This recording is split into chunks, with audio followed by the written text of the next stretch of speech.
This call is now being recorded. नमस्ते आचार्य जी। नमस्ते जी। अंजू ने क्या बोला अभी?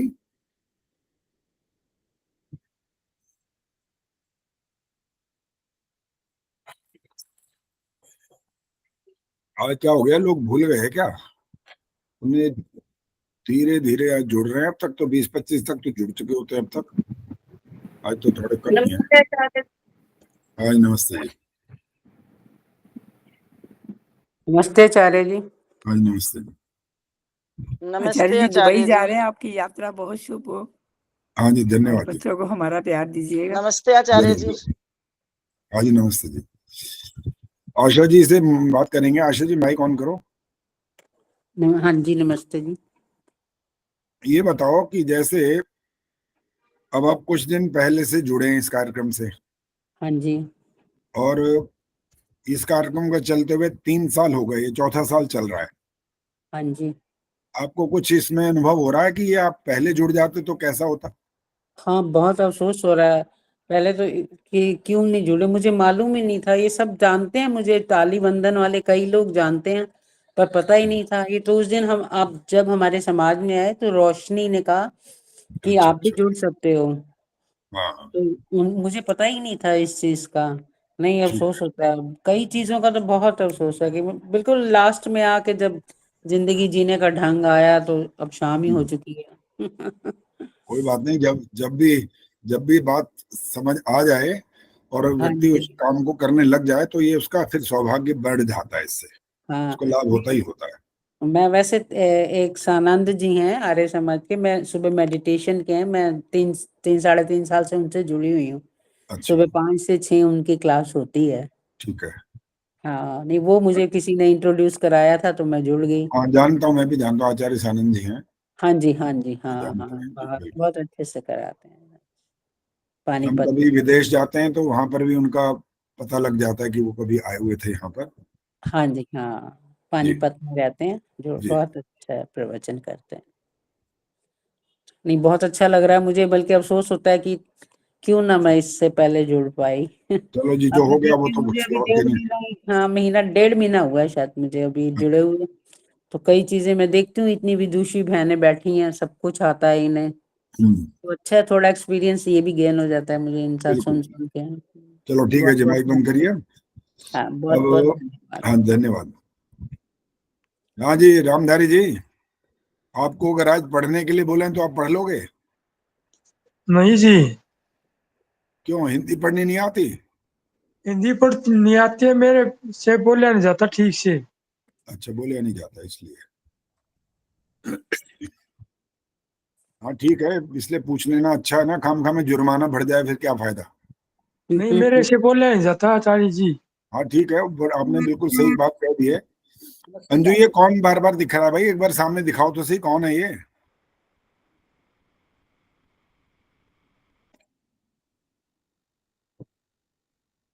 इतनी देर लगा देते हैं, बताओ, सुनने में कोई घंटे थोड़ी लगते हैं। वहां से यहाँ से बोला और आवाज पहुंची वहां पर, इतनी देर लगा देते हो।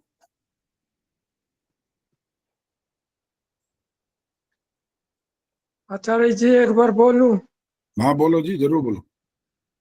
आचार्य जी, मैं जुर्माने से नहीं घबराता, जुर्माना देने के लिए तैयार रहता हूँ।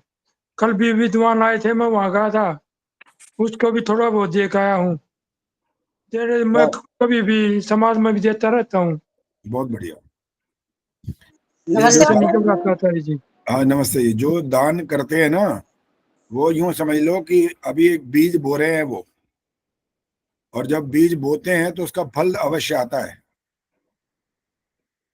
कब आता है वाले वो उसमें सबको गड़बड़ है, वो सब क्लियर नहीं है। बहुत सारे लोग इस मामले में अनभिज्ञ हैं, उनको समझ ही नहीं आती। वो सोचते हैं इस जन्म में कब मिलेगा, भगवान देने वाला होगा, अभी आजकल नहीं मिल रहा तो चलो 2, 4, 5, 10 साल में मिल जाएगा। और वो किसी व्यक्ति का इंतजार कर रहे होते हैं कि भगवान उसके माध्यम से पहुंचा देगा। पर यही बात सारी खराब हो जाती है। ईश्वर किसी के माध्यम से नहीं पहुंचाता आपको। उस दिन हमारी जो चर्चा चल रही थी क्रियमाण संचित प्रारब्ध वाली, थोड़ी सी आज भी बात करेंगे, अभी तरह और अच्छी तरह समझाएंगे कि प्रारब्ध का असली मतलब फिर क्या समझना होता है। क्रियमाण तो समझ में आ जाता है सबको, वर्तमान से संबंधित होता है, और संचित और प्रारब्ध में जो कुछ झोल है ना वो जरा और स्पष्ट कर देंगे, ताकि इस मामले में हम ऐसे ना रहें कि कई संदेह बना रहे कि पता नहीं कौन सा होता है इसमें, किसका कर्म का क्या नाम होता है और क्या फल कैसे मिलता है। चलो जी, अब हम मंत्र पाठ कर रहे हैं, और मंत्र पाठ के लिए अब हाथ खड़ा करो। जो दंड से बचना क्या कहूं, जो डरते नहीं है कि हमें दंड मिलेगा तो ले लेंगे, देखी जाएगी फिर। जी तैयार हैं आप? क्या चावला जी, माइक खोलो फटाफट, बताओ ना, जवाब दो। अब हाथ तो आपने खड़ा किया है, हाँ जी। आपको मैंने जो वाक्य बोला वो सुनाई दिया है? हाँ जी, क्या समझ आई बात? आपने कहा है कि जो गलत बोलेगा उसको दंड मिलेगा, दंड के लिए तैयार हो? हाँ, तो आप तैयार है मतलब? हाँ जी, तैयार हूँ, कोई बात नहीं, एक अच्छा, दान हो जाएगा। हाँ वो तो ठीक है, अच्छी बात है। पिछली बार किसने बोला था? आपने तो नहीं बोला था ना? हाँ जी, नहीं मैंने नहीं बोला था। अच्छा चलो ठीक है, फिर तो आप दंड के लिए तैयार हो जाओ। मेरे को पूरा विश्वास है कि दंड भरना पड़ेगा, लग रहा है ऐसा। अच्छा, आचार्य जी कोई मैं बात नहीं। सुशीला जी, अभी आपने नहीं बोलना, जब तक बात हो रही है आप बीच में नहीं बोल सकते। मैं बोल रही हूँ, मैंने बोला था मंत्र पिछली बार। अच्छा, आपने बोला था, ठीक है, कोई बात नहीं, ये बताने की ज्यादा जरूरत नहीं, उन्होंने मना कर दिया, मैंने नहीं बोला था तो कोई बात नहीं, किसी ने भी बोला उससे क्या फर्क पड़ता है। चलो ठीक है जी, राज चावला जी, अच्छी तरह से प्रार्थना वगैरह करके ठीक से बोलना, ताकि दंड ना भरना पड़े, और अगर गलती हो गई तो दंड भरना पड़ेगा। फिर चलिए शुरू करिए। हाँ जी, शुरू करिए। शुरू करूँ जी? हाँ जी करो जी, बिल्कुल, कहता हूँ। ओम सहनावतु सहनौ भुनक्तु सवीर्यं करवावहै तेजस्विनावधीतमस्तु मा विद्विषावहै। हो गया समाप्त? हाँ जी, हो गया। ओम शांति शांति शांति। 3 या 4 गलतियां हो गई हैं। 4 गलतियां? हाँ अच्छा। जी, अब आपको 2000 रुपए देने पड़ेंगे, दे दोगे? आचार्य जी, हाँ जी। आप मेरी हमेशा ही बहुत सारी गलतियां निकालते हो, हमेशा निकालते हो। वो मेरे दुश्मन हो गया? नहीं नहीं, दुश्मन नहीं हो, अच्छी बात फिर है, मैं उनको ठीक कर सकती हूँ। तो आपके कहने आप दुश्मन क्यों है जी? आप तो बहुत बड़े हमारे शिक्षक हैं, हाँ, मार्गदर्शक हैं, बिल्कुल तो मुझे इसमें कोई वो नहीं है। ठीक है। अच्छा सुनो, अब सुनो, अब बोलना ज्यादा नहीं है, सिर्फ सुनना है। अब आपको 2000 नहीं करने, 500 रुपए का दान देना ही देना है, ठीक है? दे अब दूंगी जी। जो अपने गलतियां समाज हैं, में दे दूं? आपने समाज में दे दो, कहीं भी दे दो, आर्य समाज में देना है, लेकिन या ठीक गुरुकुल है में जी। दे सकते हैं। बस ये दो स्थान है आप लोगों के लिए, या तो गुरुकुल में देना है या फिर आर्य समाज में देना है। हाँ, अब मेरे इधर को उधर, गुरुकुल भी जाना है कुछ दिनों में, वहां दे हाँ तो दूंगी। हाँ बेशक वहां दे देना। जी नमस्ते। मैं भी इसलिए डर के मारे बोलती नहीं हूँ। हाँ वो तो अच्छी नहीं, इतना डर क्यों रहे हो? दान करने के लिए तैयार हो जाओ, उसमें क्या फर्क पड़ रहा है? गलत हो जाएगा तो दान कर जरा देना, और क्या। गलतियां तो बता दो ना, कौन कौन सी थी? हाँ बता रहा हूँ। सहना ववतु जो बोला था ना, व उसमें व दूसरा ववतु बन गया, वो आधा लग गया बाद वाला। जब पहला व पूरा बोलते हैं तो दूसरा भी व पूरा बोलना होता है, बनता है सहना ववतु, व तु। दूसरा भी व जैसे है पहला, वैसे ही दूसरा भी आना चाहिए। और वही जो भी बोला वहे बोला दोनों बार, अच्छा, ठीक है? और वही शांति बोल रहे शांति शांति तो बोला ही नहीं था, वो तो मैंने कहा क्या हो गया गाओ, फिर आपको याद आ गया, रही तो मैंने यही रोक दिया था हैं। कार्यक्रम। हाँ नहीं, फिर वो आपने, ठीक है जी, हाँ आपकी बात ठीक है, बिल्कुल ठीक है। बिल्कुल जी, तो हम आप गलत बात गलतियां करते ही बताते नहीं। हैं ना, तो हमें ठीक करने का मौका मिलता है। बिल्कुल इससे बिल्कुल अच्छी बात और क्या हो सकती है? बिल्कुल जी, बस ये ध्यान ये रखना है कि ऐसा ना हो सदा गलतियां ही करते रहो, फिर ये थोड़े टाइम के लिए माफी मिलती है, बस फिर जुर्माना बढ़ना शुरू हो जाएगा, 1000 हो जाएगा फिर थोड़े दिनों बाद। वैसे आचार्य जी, आपको बताऊं, मैं अपनी तरफ से ठीक बोलती हूँ, पता नहीं या तो मेरी जबान में फर्क आ जाता है, मुझे समझ नहीं आती। नहीं, कहने को तो बहुत लोग यही कहते हैं, आपकी बात नहीं हो रही। अब दुनिया, जो दुनिया है ना, जिसको दुनिया बोलते हैं, वो भी बोलते हैं हम जो कर रहे हैं वो ठीक ही कर रहे हैं। तुम कौन होते हो हमें बताने वाले, समझाने नहीं वाले? नहीं, मैं ये नहीं कह रही कि मैं डेफिनेटली मैं ठीक कर रही हूँ, मैं ये हाँ, कहती हूँ मेरी जुबान में ही फर्क आ जाता है, पता नहीं क्या बात है। डर लग जाता है क्या? है जी। डर लगता है? डर नहीं, डर नहीं लगता मुझे, तो फिर आपसे क्या? तो अब डर नहीं लगता, अरे पहले लगता शाबाश, ये हुई ना बात करें। अब आपसे तो पहले डर लगता लगता ही था। नहीं, आप जो मर्जी बोलते रहो, मुझे डर नहीं लगता अब। आचार्य जी मुझे नहीं तो नहीं, डर अब डर लगता नहीं है वैसे। लगता, अब डर नहीं लगता, पहले बहुत लगता था डर। पहले बहुत लगता था। नहीं, पहले थोड़ा सा डराने की कोशिश भी करते रहते थे ना, कि डरो भाई, थोड़ा तो डरो ना गुरुजी से। ये क्या हुआ कि तुम जो मर्जी बोलोगे और नहीं समझोगे नहीं बात आचार्य को। जी, आप जैसा शिक्षक तो बहुत कम मिलते हैं जी, बहुत ही कम मिलते हैं। जी धन्यवाद। अच्छा, अब हम तैयारी करेंगे, जो पढ़ने की बात आ रही है शुरू करने वाले हैं। और अब मैं जिनका पढ़ूं? कैमरा नहीं, अभी नहीं, जिनका नहीं कैमरा पढ़ूं? नहीं, अभी नहीं ना, जिनका कैमरा ऑन नहीं है वो नहीं पढ़ेंगे, बस ये ध्यान मैं रख लेना। पढ़ूं जी? अजय मना कर तो दिया, नहीं बोला है, कितनी बार बोलूं? अच्छा नहीं जी, पढ़ना अभी, अच्छा जी, अभी अच्छा, नहीं पढ़ना। नहीं बोल। अभी ये ढूंढ रहे हैं कि कौन बढ़िया पढ़ेगा, गलतियां नहीं करेगा, क्योंकि गलतियां करने पर फिर दंड की व्यवस्था बनती जाएगी अब। क्योंकि अब हिंदी में भी गलतियां निकले तो फिर फायदा क्या हुआ भाई? पता नहीं आप कहाँ कहाँ तक पढ़े हो, मुझे पता नहीं है। कोई एमए है, कोई पीएचडी है, कोई मतलब कोई बीए तो कम से कम है ना आजकल के जमाने में, इससे कम तो कोई क्या ही पढ़ता होगा।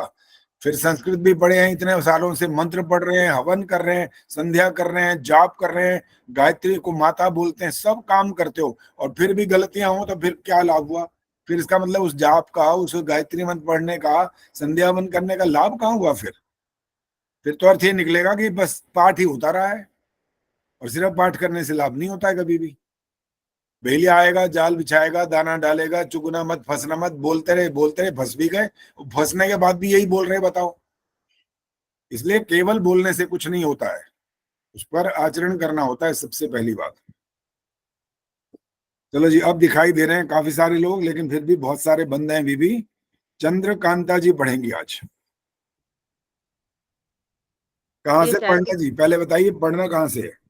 जी चाचा, मैं 2 दिन क्लास में नहीं आई थी। मैं अच्छा, 8 तो मार्च के अच्छा, कार्यक्रम में जिनको थी। पता है वो बताओ पहले जरा, कहाँ से पढ़ना है? इसलिए विद्या पढ़ विद्वान धर्मात्मा। हाँ जी, बिल्कुल ठीक है जी। हाँ जी, अब देखो जी, चंद्रकांत जी मिला आपको?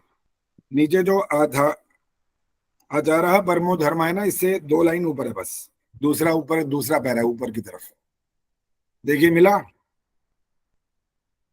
एक मिनट।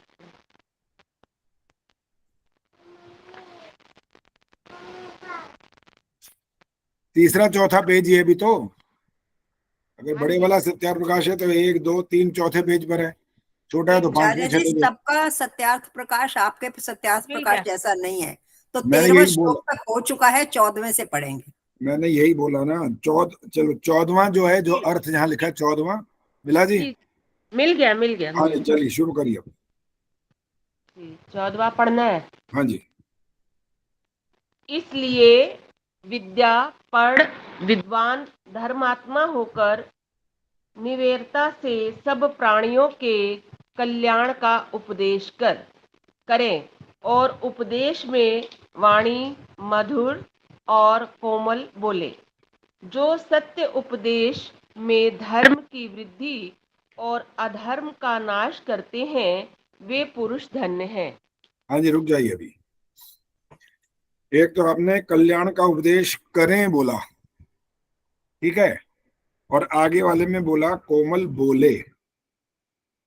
इसमें अंतर बताओ, अंतर क्या होता है? ये जो यहाँ पर बिंदी लगाई और यहाँ बिंदी नहीं लगाई, इसका क्या फर्क होता है इसमें? आचार्य जी, बोले में एक आएगा और उसमें बिंदी बहुवचन आएगा। मैंने आंख का ऑपरेशन कराया, थोड़ी सी नजदीक की मेरी नजर अच्छा, इस समय। नहीं नहीं, जी वो वाली बात जी में पहले स्पष्ट करो, ये वाला हाँ था जी क्या? जी, बोले में एक और बिंदी लगाएंगे तो बहुवचन। हाँ ठीक है, बिल्कुल यही अर्थ होता है। अब एक प्रश्न आपसे और कर रहा हूं, जब हिंदी वाला ही चल रहा है, ये व्याकरण की बात हो रही है थोड़ी सी, जब संबोधन होता है, ठीक है, तब हे शब्द लगा करके बहुवचन का कोई संबोधन का शब्द बोलो, कोई भी। हे हे कहे पहले हे बोलो, और आगे संबोधन के लिए कोई शब्द बोलो। हे बालको। दोबारा बोलो। हे बालको। इसका अलग अलग वो वाला बताओ, स्पेलिंग्स बताओ अलग अलग, क्या बोला? मतलब हे बच्चों। नहीं नहीं नहीं, बाल को ही रखो, जो भी है वो बोलो भाई, उसका बताओ। जी, बालकों का वो हो गया ना बहुवचन। आवाज कम क्यों होती रही है? ठीक से बोलो। मैं बोल रहा हूँ इनके स्पेलिंग्स बोलने हैं जो आपने शब्द बोला है। जी जी। हे बालकों, हाँ बोलो, इसको स्पेलिंग बोलो ना, बालको वाले। हे में हे हो गया, ए की मात्रा, ये तो हो गया, हे की बात नहीं हो रही, हाँ। बालको की बात करो। आ में आ की मात्रा, ल, हाँ। का में ओ की मात्रा। इसमें बिंदी है कि नहीं है? जी है। तो फिर आप बालको बहुवचन है बोल, ना। फिर आप बालको क्यों बोल रहे हैं फिर?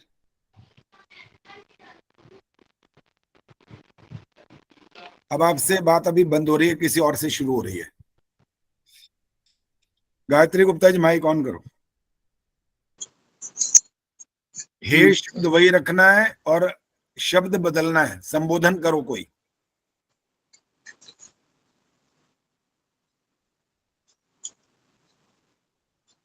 इतनी देर लगाओगे तो नंबर कट जाएंगे, बता रहा हूँ, और किसी का नंबर आ जाएगा। इतनी देर लगाने की बात नहीं होती है। इतने दुनिया के लोग हैं, एक एक संबोधन ही तो करना था बस। चलो नंदवानी जी बोलो फटाफट जल्दी से। अब गायत्री जी आप रुक जाओ। नमस्ते आचार्य जी। नमस्ते जी। हे आर्यो, स्पेलिंग बोलो आर्यो के। बड़ा आ और ये पे ओ की मात्रा और ऊपर रह। अच्छा, अभी आपने भी सारी गड़बड़ कर दी आज। क्यों? ए की मात्रा, रे की मात्रा, ये बोला। नहीं, ओ की मात्रा और रह। रे क्यों? वही तो पूछ रहा हूँ, रे कहाँ होता है? फिर आर्या ही पता नहीं क्या बोलना पड़ेगा उसको। तो फिर रे बोलोगे तो कैसे बनेगा, सोचो ना। आ के बाद र आएगा। र अब आया ना, ये वाला शब्द सुनना था, र हाँ आता जी। है, रे नहीं बोलना। अच्छा, अच्छा, इसमें बिंदी क्यों नहीं लगी ये बताओ। क्योंकि आगे जो है इस पे बिंदी आचार्य जी मुझे स्पष्ट नहीं है। स्पष्ट नहीं है, ठीक है। अभी और किसी से पूछते हैं। इंदिरा टांगरी जी बताओ। अब जो आचार्य जी पूछना है क्वेश्चन सिर्फ क्या उसी की पूछा बात है? करनी। क्वेश्चन सुनीता जी क्या बोले आप? क्वेश्चन क्या पूछा है, रिपीट करेंगे? अच्छा, क्वेश्चन ये पूछा है कि एक किसी को संबोधन करना है और संबोधन के लिए हे शब्द बोलना है पहले, फिर किसी को बहुवचन वाला संबोधन करना है, सिंगल वाला नहीं करना। तो बहुवचन वाले संबोधन में अब इन्होंने जो बोला, संतोष नंदवानी जी ने हे आर्यो बोला, तो मैंने बोला बिंदी है कि नहीं है। उन्होंने कहा इसमें क्यों नहीं है, अगर है तो क्यों है और नहीं है तो क्यों नहीं है। इंदिरा टांगरी जी बताएंगी अब। आचार्य जी अगर बिंदी लगाएंगे तो उसका टेंस चेंज हो जाएगा। क्या बनेगा बताओ, बताओ।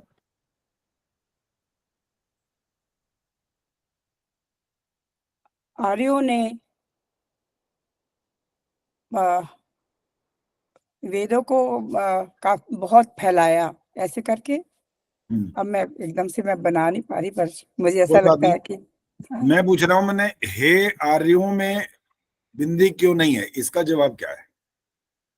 आचार्य जी हे आर्यों, ये तो संबोधन हो रहा है हे आर्यों, पर जब हम कहते हैं कि आर्यों तो फिर उसमें बिंदी लगेगी तो फिर टेंस चेंज हो जाएगा। ठीक है।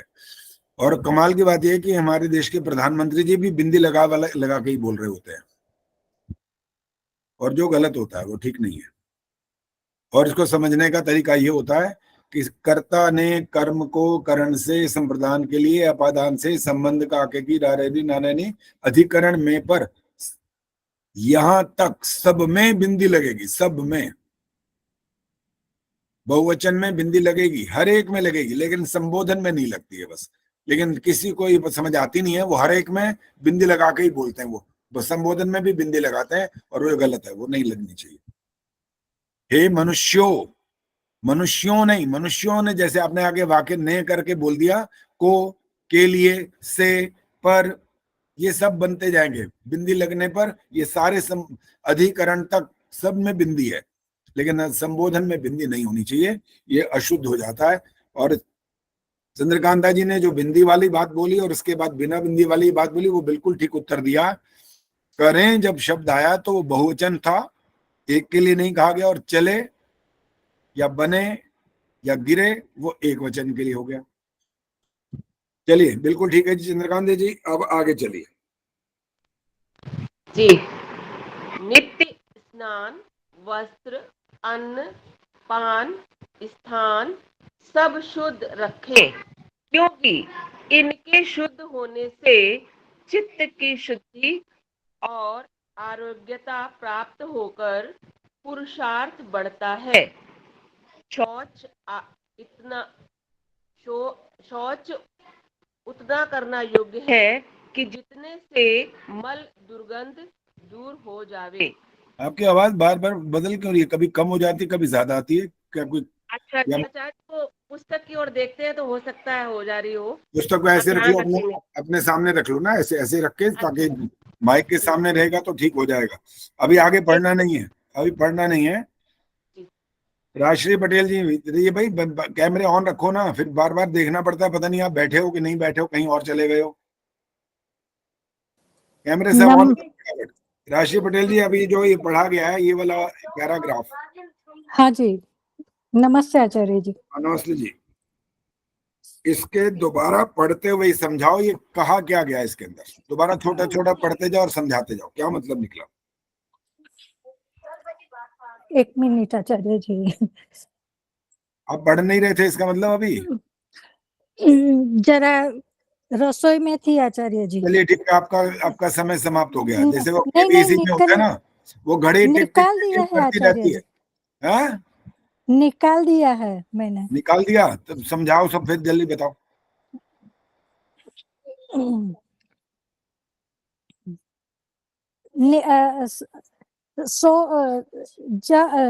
सोच की बात आती है तो इतना सोच होना चाहिए कि मल का दुर्गंध ना आए। नित्य स्नान, वस्त्र, अन्न, खान पान, स्थान सब शुद्ध रखना चाहिए, क्योंकि शुद्ध रखने से चित्त की शुद्धि होती है और आरोग्य भी अच्छा रहता है। उससे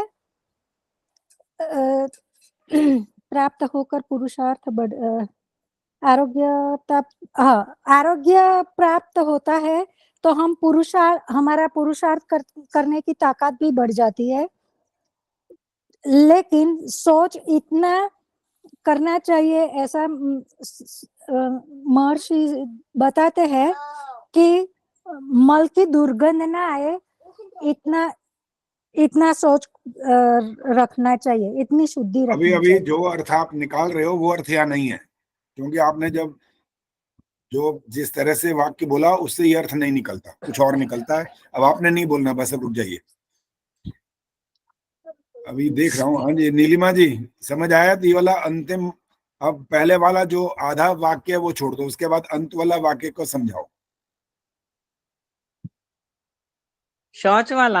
हाँ जी। शौच उतना करना योग्य है कि जितने से मल दुर्गंध दूर हो जाए। अर्थात शौच का मतलब खाने से भी होगा कि भाई भोजन अगर कम करेंगे तो कम शौच जाएंगे, तो उतना। रुक जाइए, गलत अर्थ है ये। अच्छा जी। हाँ जी, इसीलिए तो ये यहाँ वाक्य पे रुके हुए हैं कि अभी तक पता तो लगे कि करना मतलब क्या है इस बात का, कि ऐसे कर। चलो जी, गायत्री गुप्ता जी बोलो। आचार्य जी, इसका अर्थ यहाँ शौच से पवित्रता, शुचिता के लिए आया है। उतना करना योग्य है कि जितने से मल दुर्गंध दो, जितनी भी हम दिन भर में गंदगी फैलाते हैं, इतनी सफाई उचित है करना। मुझे तो यही समझ में आया, जो शारीरिक हो वैसे फैलाते जो भी हो, पर उतनी पवित्रता करना जरूरी है। चलिए राव चावला जी बोलो। माइक ऑन करो पहले, माइक। जैसा खाओ अन्न वैसा बने मन, उसी हिसाब से हमें अपना जो अपनी शुद्धता रखनी चाहिए और भोजन भी सात्विक करें, जिससे हमारा मन भी शुद्ध रहे और हम उतनी शुद्धता करें जिससे हमारी आरोग्यता बढ़े। ज्यादा करने से कोई वो नहीं होता, जितने से मल दुर्गंध दूर हो जाए उतना हमें पवित्रता जरूर करनी चाहिए। थोड़ा थोड़ा ट्रैक से बाहर जाते जाते जाते फिर थोड़ा थोड़ा वापस आ गए। अभी जो अंतिम वाक्य है उस पर चर्चा हो रही है बस अब, और उसको स्पष्ट करना है अच्छी तरह से। जितना अर्थ आप समझा सकते हो समझाओ। सविता कपूर बताएंगे। आचार्य जी, इसका मतलब तो ये समझ में आ रहा है कि हमें साफ सफाई उतनी करनी चाहिए जिससे कि मल दुर्गंध दूर हो जाए। मतलब हमें सारा दिन, ये नहीं कि सारा दिन ही सफाई में ही लगे रहें। अब आप नजदीक पहुंचे, बिल्कुल ठीक आ गया ये। जैसे जो लोग नहाने घुसते हैं ना, जब वो देर रगड़ मार मार रगड़ रगड़ रगड़ के पता नहीं ऐसा अपने आप को चमकाने में लगे रहते हैं।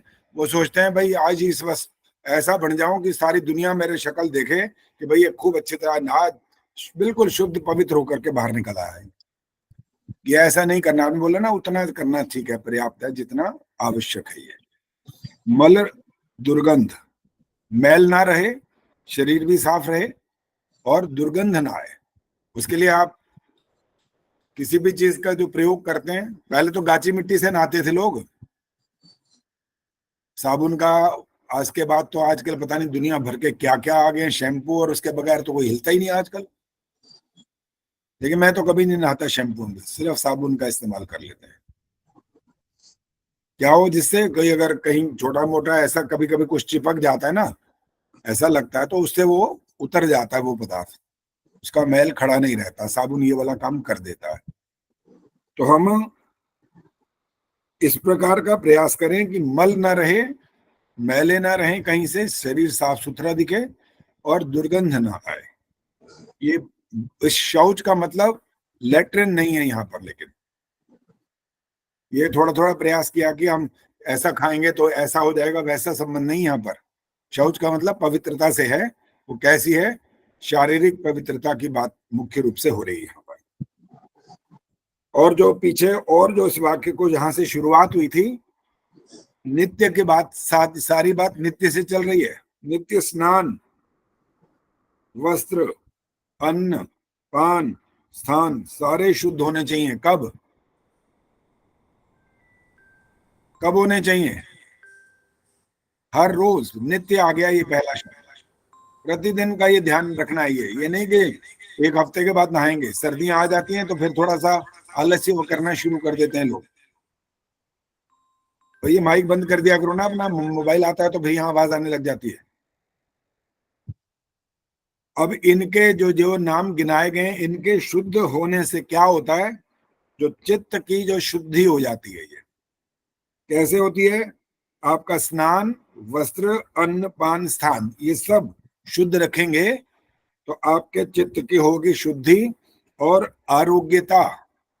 खान पान से जो आपको भोजन आपका होगा अगर सात्विक, अब जो सात्विक शब्द जिसने इस्तेमाल किया था उसका संबंध यहां जुड़ गया कि आपका भोजन कैसा है? सात्विक। अब दो भोजन और बचते हैं, वो आपको बताने हैं वो कौन से होते हैं। आदर्श जी बोलो। तामसिक और राजसिक। हाँ, पहले राजसिक बोलना होता है फिर तामसिक, क्योंकि क्रम शुरू कर दिया ना। एक बार सात्विक बोला तो उसके बाद राजसिक का नंबर आएगा, फिर तामसिक आएगा। तो इन तीनों में से आपके लिए जो तामसिक है वो तो मना किया गया है, वो तो ना करें, नहीं तो क्या होगा? चित्त की वृत्ति ठीक नहीं रहेगी। राजसिक भी हम प्रयोग करते रहते हैं, ऐसी बात नहीं, करना ही पड़ता है। कई प्रकार के रोग भी दूर होते हैं इनसे। कोई कहता है लहसुन, प्याज ये तामसिक है, ये भोजन नहीं करो, लेकिन ये अनेक प्रकार की औषधियां भी होती हैं ये। और यदि हम बाकी अपनी वृत्ति पर काबू रखें तो ये हमको नुकसान नहीं पहुंचाते हैं, फिर हमें लाभ भी पहुंचाते हैं, रोगों का नाश भी करते हैं। जिनके यहाँ पर हार्ट में कोई बीमारियों की संभावना बढ़ती है ना, उनके लिए लहसुन का प्रयोग बहुत बताते हैं। लहसुन का कच्ची कलियां सुबह सुबह चबाओ, कोई चबा नहीं सकता तो निगलो, उससे हमारी जो ये आर्टरी है यहाँ पर जो फंसने की चांस होता है वो धीरे धीरे वो मेल्ट हो जाती है, वो ठीक होने का चांस बन जाता है। इस प्रकार आरोग्यता मिलेगी आपको। आपका जो भोजन, खान पान आदि सब शुद्ध होगा तो आरोग्य माने आप बीमार नहीं होंगे, और इसके बाद आप बीमार नहीं होंगे तो आप पुरुषार्थी रहेंगे, पुरुषार्थ कर सकेंगे। आपका जो उद्देश्य है आप उस तरफ बढ़ चलेंगे। अगर आपका उद्देश्य आपको पता नहीं है तो फिर पुरुषार्थ पता नहीं किस तरफ चल रहा होगा, क्योंकि पुरुषार्थ सिर्फ एक तरफ का पुरुषार्थ थोड़ी होता है। अब ये जो दो तरफ का पुरुषार्थ होता है उसका नाम आपको बताना है, वो कौन कौन सा होता है पुरुषार्थ। अब हाथ खड़ा कर सकते हैं आप, को याद है अभी भी? बोलो आदर्श, बोलो। एक संसार में रहकर हम हमारे जो संसारिक इच्छाएं मनोवांछित फल, उसके लिए, एक मोक्ष प्राप्ति के लिए। अच्छा, दोनों बोल दिए एकदम? दोनों बोल दिया। अच्छा, दूसरा बोल के नहीं बोला, एकदम दोनों के दोनों खटाक से जोड़ दिए एक के साथ दूसरा। सरला गुप्ता बताएंगे क्या है? एक तो संसारिक भोग हो गया और दूसरा आत्मिक। आत्मिक क्या? जो हम करते हैं चिंतन वगैरह। चलो, अभी वो शब्द सुनने की इच्छा है, वो नहीं आ रहे हैं। शब्द चाहिए वो वाले, आपके जो रोज बोलचाल की भाषा वाले शब्द हैं, वो अर्थ तो वही निकाल रहे हैं, लेकिन वो स्पष्ट नहीं हो रहा अभी भी। सुनीता जी बोलो। आचार्य जी, जो हम आचमन मंत्र करते हैं, ओम शन्नो देवीर अभिष्टया आपो भवन्तु पीतये, एक पीतये एक अभिष्टये, इन दोनों में ये आ जाते हैं अर्थ जो ये बता रहे हैं। ये अभिष्टय और पीतय का अर्थ बताओ फिर। ये एक संसारिक कामनाओं के लिए और एक ईश्वर प्राप्ति के लिए, मोक्ष प्राप्ति के लिए। ठीक है, बिल्कुल ठीक है। दो शब्द जो और प्रचलित हैं इस वाक्य के लिए, इस वाक्य में बन जाने चाहिए, वो अभी भी नहीं आए हैं, वो और हैं अभी भी। अंजू बताएंगी, डॉक्टर अंजू।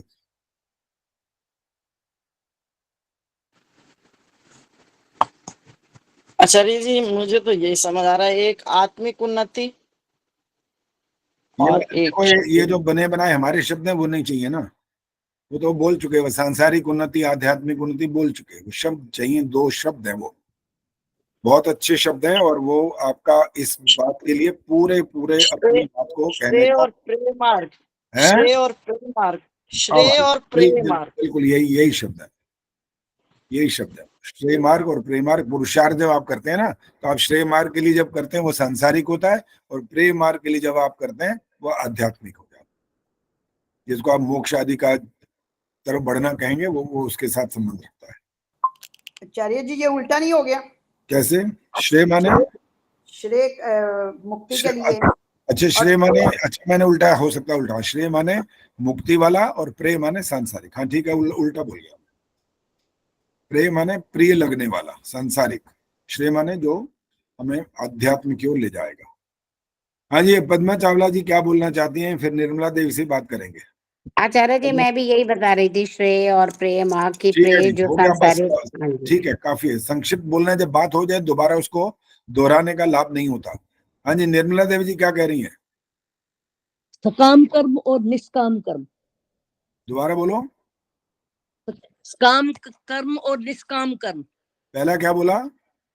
सकाम कर्म जो सकाम मत बोलो, सकाम नहीं बोलते, सकाम बोलते हैं, सब पूरा होता है। सकाम कर्म जो सांसारिक और निष्काम, बिना उसके ईश्वर उसमें बिल्कुल। ठीक है, हाँ, ये भी उसी से संबंध रखता है, कोई बात नहीं, ठीक है। तो जी, अब यहाँ तक जो हम पढ़ चुके हैं, अब इसके आगे जो पढ़ने का क्रम बनेगा वो अब नाम बदलने वाला है। अब कौन बढ़ेंगे वही ढूंढ रहा हूँ। शिक्षा शर्मा जी आगे पढ़ो। नमस्ते आचार्य जी। हाँ नमस्ते। आचारः परमो धर्मः श्रुतयुक्तः समारत एव च, मनुस्मृति से लिया है। जो सत्य भाषण आदि कर्मों का आचरण करता है वही वेद और स्मृति में कहा हुआ आचार है। आगे चलते जाओगे। मानोवधि पितरम मोत मात्रम आचार्य उपनयमानो ब्रह्मचारिणी मिच्छते। ब्रह्मचारिणी नहीं है ये, ठहरो, ब्रह्मचारिणी नहीं बोलना, ये ब्रह्मचारिण। हाँ जी, ठीक है जी। चलिए आगे चलो, मातृदेवो से बोलो आप। मातृदेवो भव, पितृदेवो भव, आचार्य देवो भव, अतिथि देवो भव, तैत्तिरीय उपनिषद से। माता, पिता, आचार्य और अतिथि की सेवा करना देव पूजा कहती है, और जिस जिस कर्म से जगत जगत का उपकार हो वह कर्म करना और हानिकारक छोड़ देना ही मनुष्य का मुख्य कर्तव्य कर्म है। कभी नास्तिक, लंपट, विश्वासघाती, चोर, मिथ्यावादी, स्वार्थी, कपटी, छली आदि दुष्ट मनुष्यों का संग ना करें। आप जो सत्यवादी धर्मात्मा परोपकार प्रिय जन हैं उनका सदा संग करने ही का नाम श्रेष्ठाचार है। बस रुक जाइए। यहाँ पर जो देव पूजा की बात की गई है, अभी शिक्षा जी ने उत्तर देना ये। इस देव पूजा में जिनका नाम आया है, क्या केवल देव पूजा यही होती है या देव पूजा कुछ और भी होती है?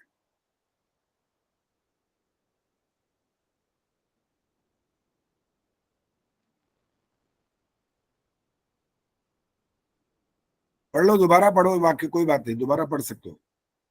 आचार्य जी पढ़ तो लिया है मगर अच्छा। क्लियर नहीं हुआ, इसके अतिरिक्त क्या हो सकता है ये नहीं समझ आया। हाँ, इसके अतिरिक्त और क्या हो सकता है, प्रश्न यही है। अब ये पढ़ लिया, ये तो ठीक है, माता पिता आचार्य और गुरु अतिथि सबकी बात हो गई है। रामधारी जी आप बोलो, आप आपने हाथ खड़ा कर दिया, वैसे भी बोलो, माइक ऑन करके बोला करो। आचार्य जी नमस्ते। हाँ नमस्ते, बोलो। ये अग्निहोत्र भी देव पूजा में आता है। हाँ ठीक बात है, बिल्कुल सही है, आप तो बहुत ज्ञानी हो गए हो भाई, बिल्कुल कमाल की बात है। ये आपकी मेहरबानी है। ये हाथ खड़ा किया, मैं तो सोच रहा था पता नहीं हाथ कैसे खड़ा किया इन्होंने, लेकिन ये नहीं पता कि ये तो पहुंचे हुए हो गए भाई। अब तो फटाक से बता दिया भाई, देव पूजा सिर्फ ये वाला थोड़ी, और देव पूजा तो वो भी है अग्निहोत्र जब करते हैं, लेकिन उसमें सिर्फ देव पूजा नहीं होता, कुछ और भी होता है। वो क्या होता है?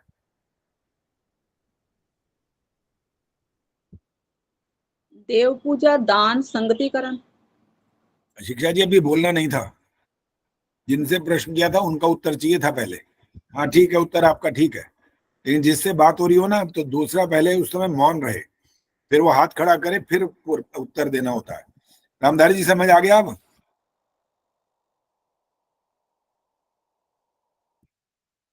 देव पूजा, संगतिकरण, देव पूजा, संगतिकरण और दान, ये जो जिसको आपने अग्निहोत्र शब्द बोला था ना, उसके लिए तीनों की आवश्यकता है।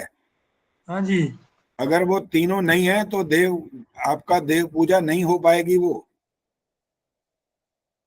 कौन सी चीज उसमें से छोड़ देंगे तो तब भी हो जाएगी देव पूजा, बताओ?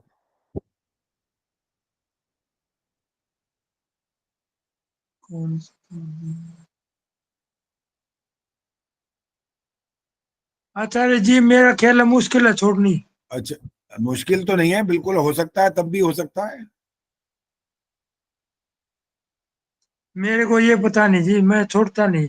ठीक है जी, और कोशिशें पूछते हैं फिर। हाथ खड़ा नहीं करता कोई, जब एक प्रश्न जिससे किया गया और उन्होंने हाथ खड़े कर दिए, हाथ खड़े कर दिए का मतलब पता है ना, ये आगे, इसके आगे नहीं बता सकते, तो आप तुरंत हाथ खड़ा किया करो ना जिसको उत्तर आता हो। दमयंती गुप्ता जी एक तो ठीक से बैठो और आप इसका उत्तर दो आगे। बोलिए दमयंती गुप्ता जी, बोलिए, क्या मतलब है इस बात का जो मैंने आचार्य जी संगतिकरण के बिना भी हो सकता है अग्निहोत्र, देव पूजा और दान। बस हो गया, ये तालियां बजाई मैंने आपको, बिल्कुल ठीक है। अब संगतिकरण का अर्थ आता है जब मान लो कोई और है ही नहीं घर में, और कोई नहीं है, तो क्या आप हवन नहीं कर सकते क्या? हवन तो तभी आप कर सकते हो, आप अकेले ही करोगे तब दान तो करना ही पड़ेगा, आहुति डालोगे, घी सामग्री समिधा की, ये सब आपको छोड़ना होगा ये कुंड में। दूसरा व्यक्ति नहीं है बस पास में, आप अकेले करोगे। देव पूजा आप कर रहे हो, दान आप कर रहे हो, संगतिकरण नहीं हो सकता तो कोई बात नहीं, लेकिन यज्ञ तो हो सकता है। बस यही दिमाग लगाना होता है, ये नहीं होता कि भाई ये तीन थे तो तीन नहीं है, अब तीसरा जब चीज नहीं हो रही है तो कैसे होगा। विचार करना होता है तुरंत, और कभी कभी ऊहापोह होता है, वो अपने आप वो भी किया करो। इसका मतलब होता है अपने आप से प्रश्न करो, अपने आप से उत्तर ढूंढो, अपने आप। छोटी सी बात एक संकेत रूप में मिली, फिर अपने आप से प्रश्न उत्तर पैदा करना शुरू करो, तब जाकर के क्या होता है, बुद्धि का होता है विकास, बहुत अच्छी तरह हो जाता है। और बुद्धि कैसी हो जाती है? बड़ी सूक्ष्म बुद्धि हो जाती है वो। और सूक्ष्म बुद्धि जिसकी होती है ना वो बात को पकड़ता है, और स्थूल बुद्धि वाला कोई व्यक्ति हो ना, जिसको मूढ़ भी कहते हैं, मूढ़ मति है जी, वो फिर बात को पकड़ता नहीं है। जब बात को पकड़ता ही नहीं तो करेगा क्या फिर, कैसे करेगा? उसका प्रैक्टिकल तो होने वाला नहीं है फिर तो, क्योंकि उसको बात पल्ले पड़ी नहीं है, समझ नहीं आई, वो उसका अर्थ नहीं समझ पाया, तो करेगा नहीं कुछ भी वो। चलो अब जो प्रश्न हो रहा है उसको थोड़ा सा आपको थोड़ा दिमाग पे जोर लगा करके एक एक बात को स्पष्ट करना पड़ेगा, तब ये बात समझ में आएगी। आपने समझानी है अच्छी तरह से। पहले तो वो हाथ खड़ा करो जो हर रोज यज्ञ करते हैं।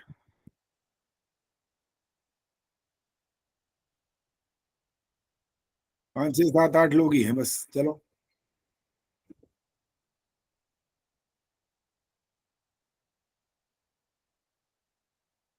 सरला गुप्ता जी से पूछते हैं, माइक ऑन कर लो। जी आचार्य जी। पहले मैंने आपको ये वाली बात समझा रखी है, लेकिन मैं बीच बीच में दोहराता रहता हूं ताकि आपको अच्छे से याद हो जाए। प्रश्न पहले भी किया था और शायद आज भी वही वाला प्रश्न होगा, थोड़ा बहुत इधर उधर भी हो सकता है। प्रश्न ये है कि जब आप दैनिक यज्ञ करते हैं तो उसमें कितने मंत्रों का पाठ करते हैं? जी वैसे तो 16 बता रखे, पर हम थोड़ी सी फालतू करते हैं। देखो गायत्री आपने मंत्र ना, का- मेरी बात सुनो, हाँ जी आपने प्रश्न को ध्यान से सुना नहीं। अब हाँ जी मैंने कहा जब दैनिक यज्ञ करते हैं तो उसमें कितने मंत्रों का पाठ करते हैं, ये प्रश्न किया है मैंने। इसलिए पहले प्रश्न को ध्यान से सुनना चाहिए। ये मत समझो कि ये तो रोज हम करते ही हैं, फटाक से उत्तर दे दो, ऐसे नहीं करना होता। शब्द को ध्यान से सुनना होता है, जरूरी है पहले। हाँ जी अंजू जी बताओ। वो तो भूल गई आचार्य जी। तो कोई बात नहीं, अभी इसलिए तो याद दिलाएंगे ना। आचार्य जी एक बात और बतानी थी। अब क्या? 3 दिन से ना हमारे यहाँ समाज में पूर्ण आहुति में सामग्री देना बंद कर दिया, खाली घी से दे रहे हैं। अच्छा चलो ना, समझ आ गई तो बड़ी अच्छी बात।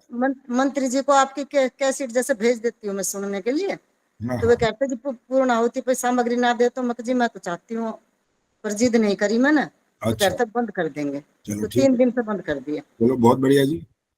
चलो अच्छा है, साधुवाद उनको, उन्होंने सत्य को स्वीकार कर लिया। हाँ जी डॉक्टर अंजू बोलिए, इसका अर्थ बताओ, क्या कितने मंत्रों का पाठ दैनिक यज्ञ में किया जाता है? आचार्य जी मुझे पूरी तरह या ऐसे बता दूंगी अलग अलग, लेकिन वैसे ही टोटल नहीं चलो अलग पता। अलग बताओ, अलग अलग बताओ, मैं नोट करूंगा। ऐसे नहीं करूंगा, पूरे नोट करूंगा कितने क्या बोल रहे हो, बोलो। 8 तो प्रार्थना मंत्र 8 प्रार्थना मंत्र, चलो। और आचमन मंत्र। बोलना पड़ेगा कितने, ऐसे नहीं बोलते जाओ। आचमन शब्द बोलोगे तो आप कितनी? आचमन 3 और ठीक 1 है। अंगित स्पर्श। 1 अंग स्पर्श। और उसके आप पहले बाद रुक जाओ, पहले 1 मिनट रुक जाओ, हाँ क्योंकि जी जहां गलती होगी वहीं रोक दूंगा मैं। अब ये बताओ, हाँ जी, अंग हाँ स्पर्श, जी। अंग स्पर्श एक मंत्र होता है? अच्छा सबको अलग अलग गिनना है तो वो फिर अब नहीं ठीक बोलना, बस खत्म हो गया। ठीक। शिक्षा जी बोलो, पूरा विस्तार करके बताना पड़ेगा। जी आचार्य जी। आचमन मंत्र 3, अंग स्पर्श 7, ठीक है। ईश स्तुति प्रार्थना उपासना 8, हाँ जी। दीप प्रज्वलन 1, हम्म। अग्न्याधान मंत्र 1। 1 मिनट ठहर जाओ, पढ़ के बता रहे हो सारा कुछ? नहीं आचार्य जी। नहीं, फिर तो बोलते जाओ, हाँ जी। आगे बोलो फिर। अग्न्याधान 1 और अग्नि को प्रदीप करने का उद्बुद्धे वाला। ठीक है। और समिधा धान के 4 मंत्र हैं। और किसी ने बोलना नहीं है जी, बिल्कुल भी माइक बंद रखिए। चलो आगे। घृत आहुति के 5 बार हैं, उसको हम 1 ही गिनेंगे। जल पर सेचन के 4। ठीक है। अघारा वाज्या 2। हाँ जी। आज्या भागा आहुति के 2। ठीक है। प्रातःकाल आहुति के 4। ठीक है। भूरग्नाय वाले 4। आपो ज्योति 4 और पूरन होती 1। भुरगने वाले 4 होते हैं?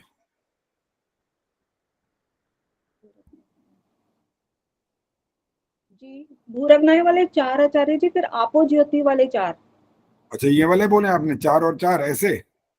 हाँ जी, अच्छा, उसके बाद एक पूर्णाहुति। एक पूर्णाहुति 47 बनते हैं आचार्य जी। 1 मिनट गिन रहे हैं। 7 3 10 18 19 20 4 24 1 25 4 29 31 33 और 4 37 और 4 41 4 45 और 1 46। कितने बोले आपने? 47 सर आचार्य जी। ये तो 46 बन गए।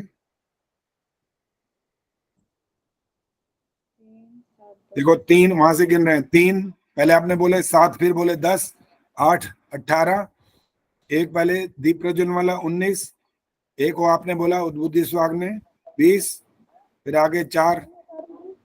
दीप प्रज्वलन के बाद जो आएगा ना अग्नेय ध्यान मंत्र, ओम भूर्भ स्वरग्नेय वायुवाद। अच्छा, वो आपने गिना दिया, ठीक है। इसका मतलब अब 47 हो गए, ये कह रहे हो ना? हाँ जी, हाँ जी। अच्छा, जब दोनों समय का इकट्ठा जब आप यज्ञ करते हो तब क्या होता है?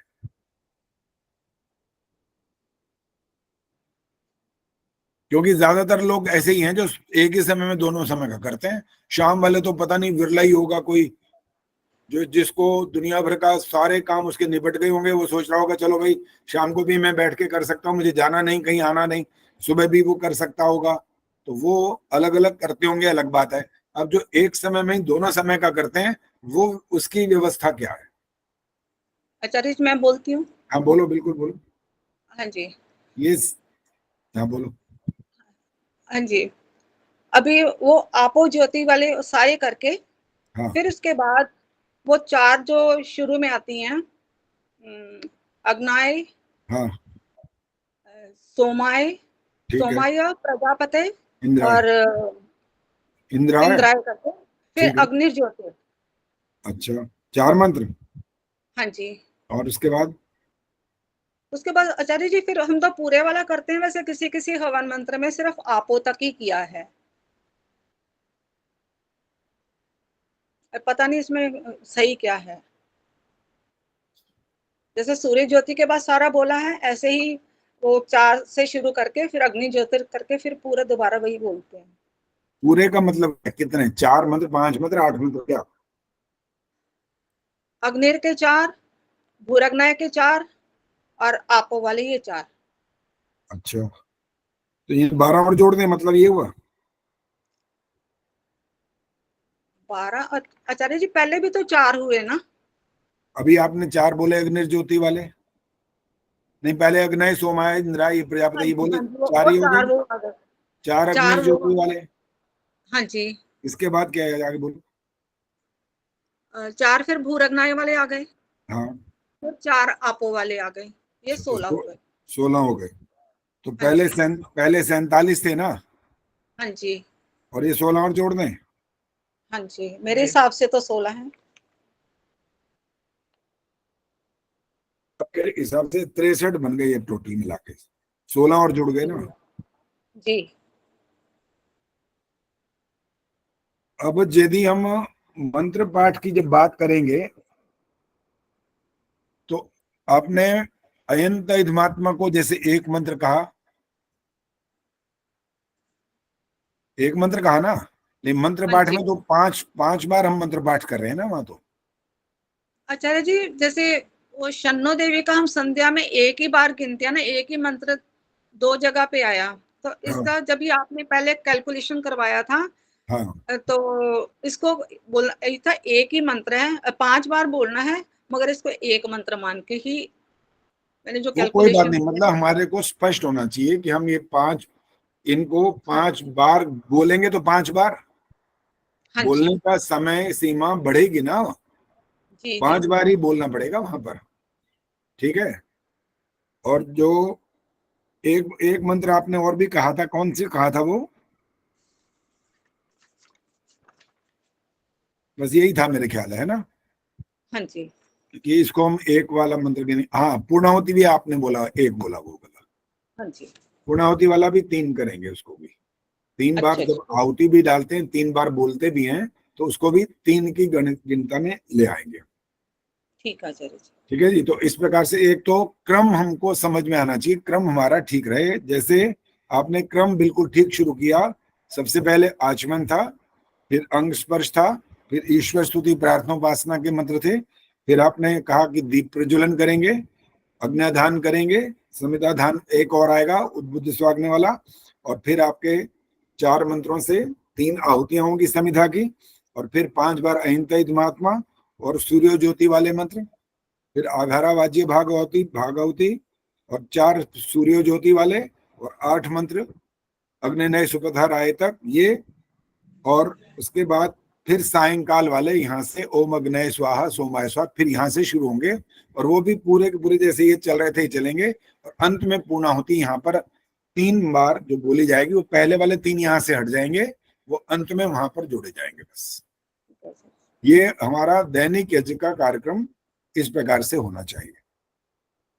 और पता नहीं अब आप कैसा करते हो, कई बार इस बारे में बातचीत हुई है। प्रेमन जी बताएंगे यही क्रम चल रहा है या कुछ और इसमें परिवर्तन हो रहा है, अभी क्या चल रहा है? आचार्य जी हम तो इसी क्रम से ही करते हैं, ये पहले अग्नय ऐसे दोबारा से करते हैं जब सायंकालीन करने हो तो। ठीक है। और पूर्णाहुति अंत में करते हैं। हाँ पूर्णाहुति अंत में होगी बिल्कुल। अब इसी एक क्रम से प्रश्न, करते हैं। हाँ ठीक है। अब जब ये सारी बात जब हम इस प्रकार से दैनिक यज्ञ की बात करते हैं, प्रातः काल के अलग की बात करते हैं, सायंकाल के अलग बात करते हैं, तो क्या हमारे को 32 आहुतियां दिखाई दे रही हैं कहीं पर? 32 आहुतियां कैसे हम गिनते हैं वो समझाओ जरा कोई। हाँ जी 4 आहुतियां, ये मैं आपको बताती हूँ, मैंने हाँ, लिखा गिनवाओ। भी है अपने पास। हाँ गिनवाओ। एक सेकंड, कहाँ गया? ये यहाँ से हमने शुरू की जो 16 आहुतियां जो हैं और उसको 32 कर रहे हैं। हाँ जी। सबसे पहले हमने की जल प्रसेचन के बाद ना अघारा वाज्य भाग आहुति 4। ठीक है। फिर उसके बाद जो है प्रातःकालीन करेंगे सूर्यो ज्योतिर्ज्योति सूर्य, वो वाली 4 आहुतियां 8 हो गई। हाँ फिर उसके बाद उभयकालीन मंत्र जो होते हैं भूरग्नाय स्वाहा इदमग्नाय इदम, ये 4। फिर उसके बाद 4 जो है अंत में ओम आपो ज्योति, ये 4 आहुतियां। ठीक है। तो 16 हो गई। फिर उसके बाद बिना पूर्णाहुति किए हम दोबारा से यहाँ पर चलेंगे अघारा वाज्य भाग आहुति से। जैसे एक उसके आधा बाद- बस ये क्या है दोबारा बस वही ना? हाँ जी। अच्छा अब यहाँ मेरा प्रश्न सुन लो। ये जो 4 आपने पहले आहुतियां जो घी की दे रहा है कोई, सब तो हाँ नहीं जी। दे रहे? सब दे रहे हैं क्या? ये 4 आहुतियां हाँ। नहीं, सब तो नहीं दे रहे, यजमान दे रहे। अब मैं छोटा छोटा प्रश्न उत्तर करो, लंबा चौड़ा नहीं बोलना। सब नहीं दे रहे? सब नहीं दे रहे ना? नहीं जी। तो स्वामी इसमें दयानंद ने घी की लिखा आहुति। प्रत्येक मनुष्य को, अब इसका क्या अर्थ निकालोगे अभी ये समझाओ। प्रत्येक मनुष्य का तो इसका मतलब जितने लोग बैठे हैं यज्ञ कुंड के आसपास वो सभी देंगे। मैंने ये नहीं पूछा, मैं तो आपसे पूछना चाह रहा हूँ, आप समझाओ मेरे को। ये प्रत्येक मनुष्य को 16-16 आहुतियां देनी चाहिए, वो सिद्ध करो ना, यही तो पूछ रहा हूँ, पूछ कर रहा हूँ मैं। नहीं, वो तो फिर प्रत्येक मनुष्य के नहीं होंगे। नहीं हो सकती ना ये? नहीं, बिल्कुल नहीं हो सकती। अच्छा अब कोई कह रहा है क्या वो 5 घृत का आहुतियां वो जोड़ लो? घृत की अगर जोड़ भी लें तो फिर तो वही व्यक्ति तो एक ही है, यजमान दे रहा है वो तो। हाँ, घृत की तो सारी वो यजमान देता है, और वो भी एक देता है, दोनों नहीं, 2 बैठे होते हैं तो दोनों में से एक ही देता है। प्रत्येक मनुष्य को 16-16 आहुतियां देना प्रत्येक मनुष्य का दैनिक कर्तव्य है। अब तो ये उसमें ये है कि हम पूर्णाहुति से पहले जो कराते हैं ना, गायत्री मंत्र की आहुति है, या फिर हम दूसरी आहुतियां विश्वाणी देव से दिलवा देते हैं, या त्रयंबकम यजामहे वो उस मंत्र से बुलवा लेते हैं। कुछ ऐसी आहुतियां करके तो हम 16-16 कर सकते हैं, वैसे तो नहीं हो रही यहाँ पर। बस यही मेरा प्रश्न सिर्फ यही था कि 16-16 आहुतियां गिनवाओ, क्योंकि विधान की बात हो रही है, ये आपके ऑप्शनल बात थोड़ी हो रही है। वो तो ऑप्शनल है, आप इससे अधिक जितना चाहें, वो लिखा हुआ है वहां पर, अधिक चाहें करना तो गायत्री मंत्र और विश्वाणी देव से जितनी आहुतियां देना चाहें दे सकते हैं, लेकिन 16 आहुतियां तो कहीं गिनती में आ ही नहीं रही है ना। 16 आहुतियां सबके लिए नहीं आ रही हैं। नहीं आ रही है सर। और अगर यजमान की बात करेंगे, वो तो पहले संविदा धान में भी उसने 3 आहुतियां तो वहां दे चुका वो, और उसके बाद 5 बार घृत की आहुति दे चुका, 8 तो वही हो गई वहीं पर, और उसके बाद प्रातः काल वाले 4 और 8 आगे हो गई 12 और 5 17 और 3 20 तो यही हो गई। और वो तो संविदा दान में भी देता है, संविदा दान में भी वो गिन ली वो भी गिन ली ना, 20 यहाँ तक हो गई हैं और 3 पूर्ण होती उसकी तो 23 हो जाएंगी। फिर 16 कहीं मैंने बहुत बार प्रयास किया कि मैं खुद ढूंढ मारूं या किसी से पूछूं कि 16 होती हैं सिद्ध कहाँ से होती हैं, कोई जवाब नहीं मिला आज तक कि 16 आहुतियां होंगी कैसे ये, क्योंकि 16 आहुतियों का अर्थ यजमान की आहुति का अर्थ नहीं निकाल सकते, क्योंकि प्रत्येक मनुष्य के लिए बोला गया है, ये यजमान के लिए थोड़ी बोला गया है, प्रत्येक मनुष्य के लिए बोला गया है। और प्रत्येक मनुष्य की आहुति देने का अर्थ ये निकलना चाहिए कि उस सामग्री की आहुति, तब तो पता लगेगा कि आहुति पूरी हुई है उसकी, क्योंकि हर मनुष्य घी की आहुति दे नहीं सकता, क्योंकि यजमान हर व्यक्ति है नहीं है। तो इस पर भी आप जरा कोई भी विद्वान आप लोगों के पास आते हो तो उनसे मेरा तरफ से अपनी तरफ से प्रश्न, हाँ जी बिल्कुल, मैं पता करूंगी, कोशिश करूंगी किसी से। हमें 16 आहुतियों का जो रहस्य है वो सिखा दो, समझा दो, फिर आप मुझे सिखा देना, मैं भी सीख जाऊंगा कि ये कहाँ से रहस्य, कैसे इसका वो क्लियर कैसे होगा कि 16 और 16 आहुतियां कैसे बन पाएंगी। आचार्य जी, ये जो अलग अलग करते हैं हवन, जैसे यजमान कोई भी जैसा एक आदमी हर रोज करता है, उसके लिए तो नहीं है ये कि 16 आहुति दे। दोबारा बोलो एक बार, क्या कहना? जैसे हम व्यक्तिगत कर रहे हैं हवन, तो हम ही यजमान है, हम ही जो है वो डाल रहे हैं, तो वो 16 आहुति होगी ना उसकी तो व्यक्तिगत। अच्छा ठहरो बोलो ज्यादा, सुनो, अरे सुनो भाई, मेरे इसको 16 गिनवा दो मेरे को, यजमान अकेला कर रहा है, गिनवाओ।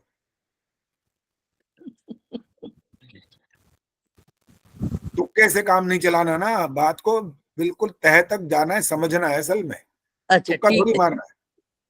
अभी हम ये वाली बात कर चुके, ये वाली बात घी वाली आहुतियों वाली सारी बात कर रहे थे, सामग्री वाले को वैसे ही हमने छोड़ दिया। सबसे पहले उसने संविदा दान से वहां से आहुति आप गिन लो, चलो अपने, उससे पहले भी उसने जब ये किया, दीपक प्रज्वलित किया, स्वाहा नहीं बोला, ओके कोई बात नहीं, उद्बुद्ध स्वागने प्रति त्वमिष्टा पूर्ते संसृजेथा वयंच अस्मिन् सदस्ते अधुतरस्मिन् विश्वे देवा यजमान अपि स्वाहा नहीं बोला। लेकिन अयंत में यहां से शुरू हो गया, अब स्वाहा आ गई ना, संविदा धान वाले मंत्र आ गए, तो यहां से अब उसने 3 बार 3 संविधाओं की आहुति दे दी, ठीक है, 3 आहुतियां ये गिनो, अब यजमान की बात कर रहे हो, अकेला यजमान कर रहा है, तो इसके बाद पंच घृताहुति देगा वो वाले, 8 हो गई। इसके बाद अग्नय सोमाय प्रजापति इंद्राय 4 ही हो गई, 12 हो गई। 8 आहुतियां वो हो गई, अब नहीं 4 पहले होंगी सूर्य ज्योति वाली, 16 हो गई, 16 के बाद 8 और हो गई 24, और अंत में अगर वो गायत्री मंत्र और विश्वानी देव तो ऑप्शन है वो छोड़ दो, और 3 हो गई पूर्णाहुति, 27 हो गई ये तो, और सायंकाल वाले भी ऐसे करें तो 54 हो जाएंगे, वो तो कहाँ हुई 32। ठीक है। इसलिए तुकबंदी से काम नहीं चलाना, हमें बिल्कुल उसका वो निकालना है अर्थ कि ये 16 आहुतियां 32 आहुतियां कैसे हो जाती हैं। प्रत्येक मनुष्य की गिनवानी है, केवल यजमान की नहीं गिनवानी, यजमान की गिन चुके, वो नहीं हो पा रही है। चलो जी, ये वाली बात अब स्पष्ट हो गई। ये प्रश्न आपके सामने मैंने एक छोड़ दिया, इसका उत्तर जो भी कभी आपके पास आर्य समाज में इधर उधर कभी भी विद्वान मिले तो उनसे प्रश्न करना। प्रेम जी बोलो, क्या कहना? प्रश्न है, एक तो यजमान घी की आहुति देते ही हैं, तो हमारे यहाँ कई बार ये प्रावधान करते हैं कि जैसे इधर ईस्ट की तरफ फेस करके यजमान बैठा है, तो दूसरी तरफ भी जो लोग बैठे हैं नॉर्थ और साउथ में, तो वो भी क्या करते हैं, आहुतियां देते हैं और घी की आहुति देते हैं, तो क्या उनको देनी चाहिए? देखो, दे सकते हैं ना? रुक जाइए, सुन लीजिए, इसके बारे में थोड़ा विस्तार करना पड़ेगा, और इस पे बड़ी भारी चर्चा भी हुई है और इसका विरोध भी हुआ है बहुत स्थानों पर। वो विरोध ये हुआ, कभी कभी इसका नाम बहुकुंडी यज्ञ भी हम सोचने लगते हैं कि बहुकुंडी यज्ञ जब कराए जाते हैं, वहां पर भी चारों तरफ बिठा जाते हैं यजमान।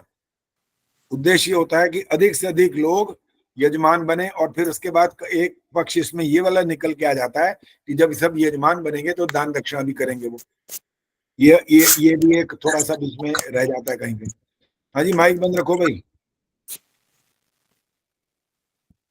तो जो एक तरफ जो पूर्व की ओर मुख करके यजमान बैठा है वो वाला तो सिद्धांत है ही।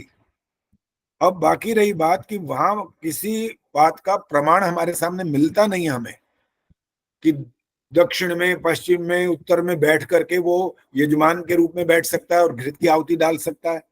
प्रमाण कहीं कुछ नहीं है, लेकिन कर सब रहे हैं। हाँ जी, हमारे यहाँ करते हैं ना, जो खास तौर पे फीजी लोग जो हैं उनके साथ मुझे वास्ता ज्यादा पड़ता है, और वो करते हैं इस तरह से, जो ईस्ट में फेस करके बैठा है और जो दूसरा जो साउथ में फेस करके बैठा है और एक जो वेस्ट में फेस करके बैठा है, क्योंकि जो करवा रहे हैं वो तो साउथ में ही होता है। सब के सब चारों तरफ यजमान बैठा देते हैं, सीधी सी बात है। ठीक है, और अब ये क्या ठीक है क्या गलत है ये निर्णय मैं नहीं कर सकता। ठीक, हमारे उद्देश्य में हमें ये लगता है कि अधिक से अधिक लोगों को अगर ये जिसे जोड़ना चाहते हैं, एक तो बीमारी है कि पहले हमारे आर्य समाज में या इस दृष्टि से श्रद्धा रखने वाले लोग ही बहुत कम है, और वो आना चाहते हैं तो हम वहां पर ये बीच में और एक ऐसा नियम लागू कर दें, आप नहीं कर सकते, आप आहुति नहीं डाल सकते, आप अलग से बैठो, केवल यजमान एक ही रहेगा, यजमान और यजमान पत्नी, बाकी सब ऐसे बैठो। तो बहुत सारी बातें ऐसी सामने आ जाती हैं कि व्यक्ति फिर पशुपश में पड़ जाते कि क्या करें, समस्या सामने ऐसी आ जाती है। आचार्य जी इसका लाभ भी है एक कि घी की आहुति ज्यादा जाती है तो धुआं कम होता है उस हिसाब से। बिल्कुल, तो ये सोच के हम कहते हैं करने दो। ठीक है, वो क्योंकि इसका हमारा निर्णय करने का कोई क्या कहूं, किसके पास अधिकार है किसके पास नहीं है, और निर्णय करने का अधिकार सार्वदेशिक धर्मार्य सभा को था। उन्होंने जो निर्णय किया था किसी ने स्वीकार किया ही नहीं, सब अपने अपने मारे अपनी ढपली अपना राग चला रहे हैं। उन्होंने तो जो नियम बनाया था कि ऐसे ऐसे प्रातः काल के मंत्र यहाँ तक बोलने हैं, इसके बाद सायंकाल के लिए मंत्र जब बोलने हैं तो ओम अग्नये स्वाहा सोमाय इंद्राय नहीं करने, और आप वो ज्योति रसो तक बोल के समाप्त, सर्वमयी पूर्ण स्वाक्षर, खत्म हो गया। तो जो उन्होंने नियम बनाए थे, नियम तो किसी ने स्वीकार किए नहीं, इसलिए इन बातों का फिर ये अर्थ निकलता है ठीक है भाई, अब जो नहीं मानता या जिनको जैसा समझ में आता है वो कर रहा है। चलो जी, अब ये वाला विषय यहाँ पर रोकते हैं, समाप्त करते हैं। और मैं बताऊं? हाँ बोलो जी, आप बताओगे, क्या बताओगे? आचार्य जी यही कि भाई बहुत से लोग जुड़े हैं, क्योंकि इसलिए ही 51 कुंडली यज्ञ रखते हैं, बहुत सारे लोग जुड़े हैं उनके साथ, इसी बहाने आ भी जाते हैं बहुत सारे लोग, और दान वगैरह भी मिल जाता है, सारी बातें होती है, इसलिए जोड़ लेते हैं वो लोग। बिल्कुल जी, मैंने ही 251 कुंडी यज्ञ मैंने करा रखे हैं। हाँ जी, इसलिए ही जोड़ते हैं आचार्य जी। हमारा भी उसी में विश्वास है कि इसमें उद्देश्य हमारा यह है कि अधिक से अधिक लोग इसमें जुड़े, बस उद्देश्य यही होता है। और किसी भी सार्वजनिक कार्यक्रम को जब किया जाता है तो उसमें धन की आवश्यकता भी होती है, और इसीलिए वो जब ज्यादा लोगों को बिठाते हैं तो धन भी प्राप्त होता है और आपकी व्यवस्थाएं बनाने में आपको सहयोग मिल जाता है। अरे यहाँ ना अभी 3 दिन का हुआ था, वो आर्य फैमिलीज हैं वो करवाते हैं, उसमें वो सुमेधा जी चोटी जो हमारा वो गुरुकुल है वहां से आई हुई थी, पता चला था कि उनको भारत रत्न मिला है, तो वो 3 दिन तक उनका यज्ञ चलता रहता है और उस गुरुकुल को बहुत बहुत बहुत दान मिला है। ठीक है, चलिए ठीक है जी। अब आचार्य जी मुझे एक बात पूछनी है। आचार्य जी ये सारे मंत्र मिला के तो 69 बैठ रहे हैं। आपने अच्छे से गिन लिया ना? हाँ जी। आपका उत्तर ठीक है ये।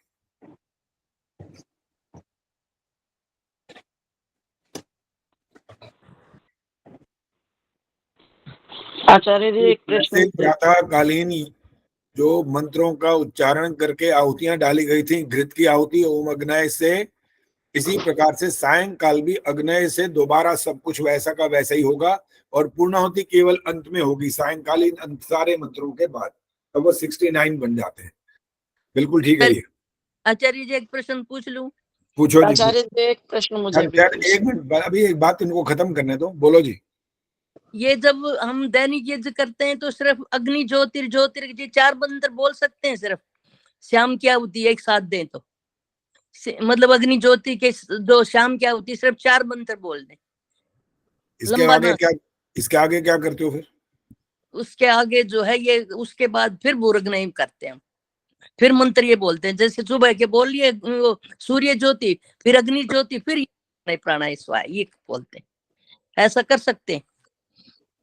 अभी आपको बता तो दिया था कि जैसे हमने जल सिंचन करने के बाद हाँ जी। अग्नये सोमाय प्रजापति इंद्राय वाले मंत्र बोले, ये उसके चारों बाद बोल सूर्यो ज्योति, उसके बाद 4 मंत्र हाँ जब ये हो गए फिर 8 हाँ मंत्र आ गए। हाँ, बस ये इसके बोल बाद फिर ओम अग्नये सोमाय से बिल्कुल वैसा का वैसा चलो बस। अच्छा जी, ठीक है जी। ये मतलब है सुबह वाले जैसे अग्नये से शुरू किए, सायंकाल वाले भी बिल्कुल वैसे के वैसे ही बोलो, उसमें आर्य कमी समाज तो लेकिन दैनिक में जैसे हम करते हैं ना, तो अग्नि ज्योति के पढ़ के फिर भूरग्नि कर लेते हैं। सूर्य ज्योति के बाद फिर अग्नि ज्योति, फिर उसके बाद भूरग्नि प्राणायाम स्वाहा। अच्छा, वो आप मतलब 4 मंत्र पहले सूर्य ज्योति वाले, फिर 4 अग्नि ज्योति वाले, इसके हाँ बाद जी। फिर वो 8 मंत्र इकट्ठे बोलते हो। हाँ, ऐसे ऐसे कर सकते हैं। अब कर सकते हैं का कोई उत्तर नहीं है ना हमारे पास, क्या करूं, इसका क्या जवाब दें? वो तो सबने नहीं। अपनी अपनी डपली बजा रखी है, कोई बात नहीं, अब क्या करें, कैसे समझाएं? कोई हमारी बात जब कह रहा हूं सारदेशिक की बात नहीं मानी, तो हमारी बात को क्यों मान लेंगे? वो कहेंगे सारदेशिक इतने बड़े बड़े विद्वानों ने निर्णय किया, हम उनकी बात नहीं मानते, तो तुम कौन से खेत की मूली हो फिर? ठीक है, ठीक। इसलिए जो कर रहे हैं करो, हमने तो अपनी विधि आपको बता दी कि इस प्रातःकाल के जैसे करोगे ऐसे सायंकाल के करने चाहिए। बस हमारे तो एक सामान्य सा नियम बताया जो लगता ठीक है, बाकी ठीक धन्यवाद, नहीं पता। धन्यवाद। चलो जी, अब अगला प्रश्न आने वाला है, और अब जरा जो बहादुर हो वही हाथ खड़ा करना, जरा ऐसे हाथ मत खड़ा कर देना। अब प्रश्न ये है कि आप जो रोज मंत्र बोलते हो, जहां से हम अपने कार्यक्रम का प्रारंभ करते हैं, गुरु शिष्य वाला ये मंत्र जो बोलते हैं, इस मंत्र का उच्चारण गलत होने पर तो दंड मिलना शुरू हो गया। अभी फिलहाल जो आज प्रश्न हो रहा है इसका दंड नहीं है, अभी इसके लिए कोई दंड व्यवस्था नहीं है अभी, लेकिन वहां जो उच्चारण जब होगा और हमारी कक्षा शुरुआत हो रही होगी, वो नियम वहां चलता रहेगा। और आप अगर दंड देने से घबरा जाओगे तो फिर मैं ही पाठ कर दिया करूंगा, फिर तो यही करूंगा। और आप में बहादुरी हो, दंड लेने की हिम्मत हो, तो आप हाथ खड़ा कर दिया करो और फिर बोला करो, गलती हो जाए तो दान कर दिया करो, 500 रुपये अच्छा रहेगा। अब प्रश्न सुन लीजिए, प्रश्न क्या है? प्रश्न ये है, इसका अर्थ भी आता है कि नहीं आता है?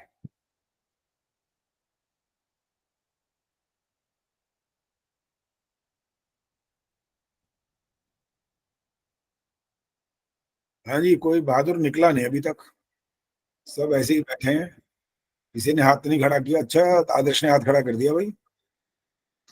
आचार्य जी, प्रश्न क्या है? हमें तो यही नहीं पता लगा। प्रश्न ये है कि जो रोज मंत्र पाठ होता है, गुरु शिष्य मंत्र वाला, जहां से हमारी कक्षा शुरू होती है, इस मंत्र का अर्थ आता है कि नहीं?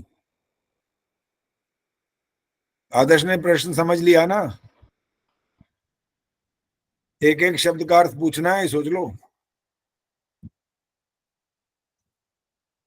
चलो हिम्मत करो, कोई दंड तो है नहीं इसके लिए, समझाओ।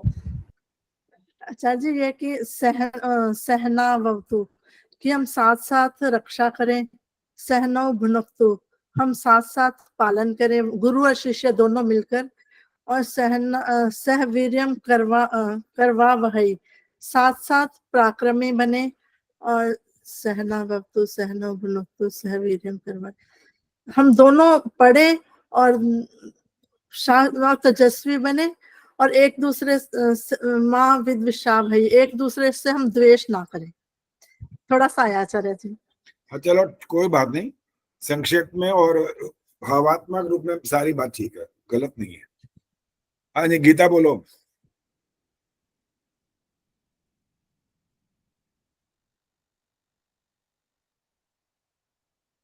माइक म्यूट है आपका, गीता जी। नमस्ते आचार्य जी। हाँ जी बोलो, नमस्ते जी।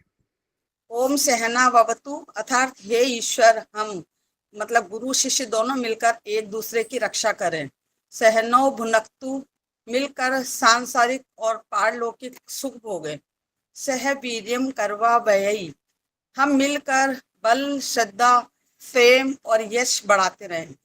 और तेजस्विना वदीत मस्तु, जो ज्ञान विज्ञान सुनते लिखते पढ़ते हैं उसे सीमित ना रखे, सारे संसार में आगे बढ़ाएं। माँ विद्विषा वही, हमें द्वेष कटता हमें नहीं आवे, यह इसका तात्पर्य। ठीक है जी, और कोई बताना चाहता है?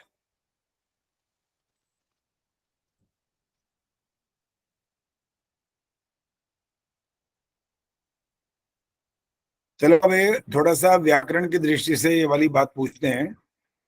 संस्कृत जिन्होंने पढ़ी है वो तो शायद बता पाएंगे।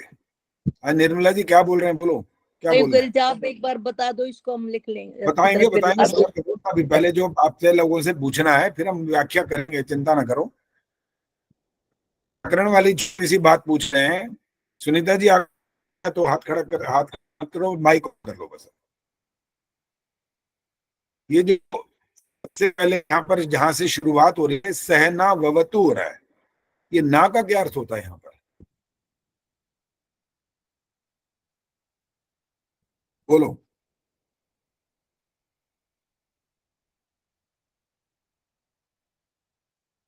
सुनीता जी बोलो। अच्छा, मेरे को भी बोला।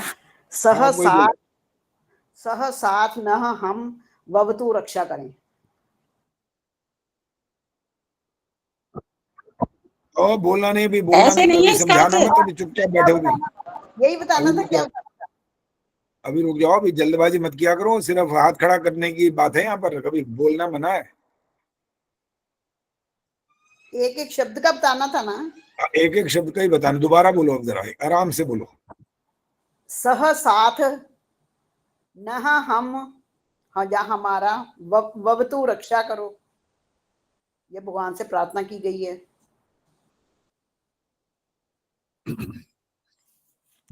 जो आपने में सह बोला, उसके बाद ना बोला, ना में विसर्ग तो नहीं है यहाँ पर?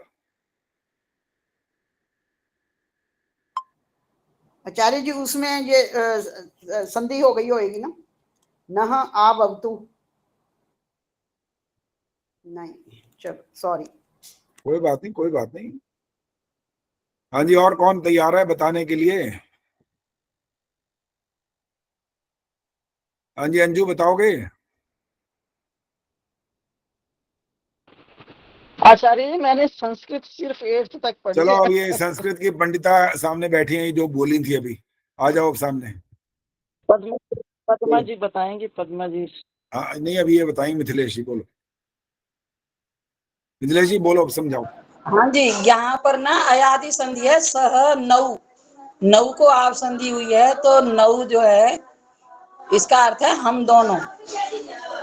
सह नौ भुनक्तु। भुनक्तु आ गया पहले ही, अब कहाँ पहुंच गए एकदम? अच्छा, वो शुरू से करवाना है? नहीं, मैं तो वैसे संधि कर दी। नहीं, आगे कैसे भाग गए? जब बात प्रश्न से आगे कहाँ चले गए? शुरू से बताती हूँ, शुरू से। हाँ, शुरू से बताओ। ओ सहना ववतु, सह जमा नौ जमा अवतु। नौ मने हम दोनों की, सह मने साथ साथ, अवतु रक्षा करें। हे ईश्वर, हे ईश्वर हम अपनी तरफ से बोलेंगे कि हे ईश्वर आप हम अर्थ मैंने अर्थ नहीं पूछा। अच्छा, मैंने अब जो पूछना ना, सुन, अरे जल्दीबाजी मत किया करो, पहले प्रश्न सुना करो। अच्छा, ये कहीं आपके पीछे कोई बहुत आवाजें आ रही हैं क्या? आपकी तरफ से आ रही है? ये दरवाजा खुल गया था जी। अच्छा चलो, अब ये जो प्रश्न है वो वाला, उसका उत्तर दो। हाँ, ये जो सह ना ववतु जो था, तो ये कहाँ उड़ गया? ये क्यों उड़ गया? क्या था इसका कारण?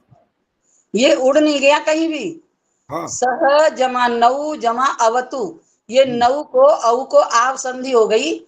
आव संधि होने पर जो आगे वाला स्वर है वो इसमें जाके मिल गया, नाव बन गया। सह नाव। ठीक है, वो ठीक है आपकी बात, स्वर भी आ गया ना आगे। हाँ जी, तो अवतु जो मात्रा आव में जाके मिल गया। मात्रा उड़ गई इसलिए वो वाली।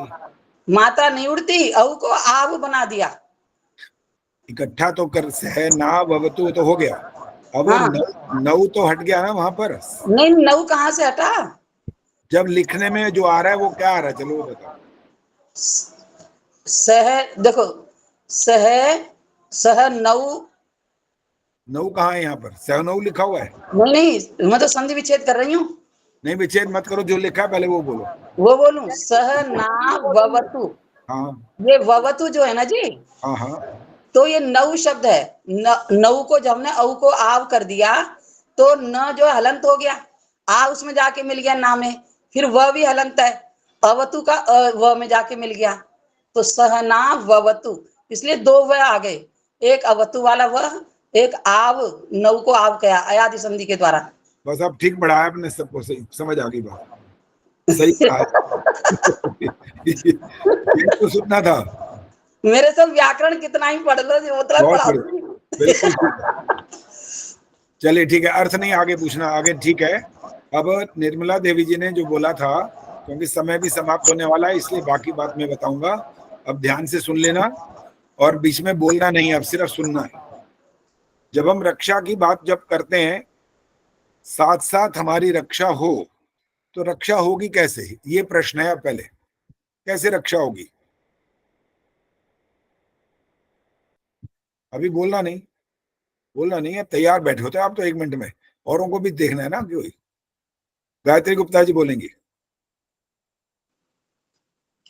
साथ साथ एक दूसरे की रक्षा करें। कैसे करेंगे, कोई किसी मारने भी आएगा बचाएंगे, कैसे करेंगे?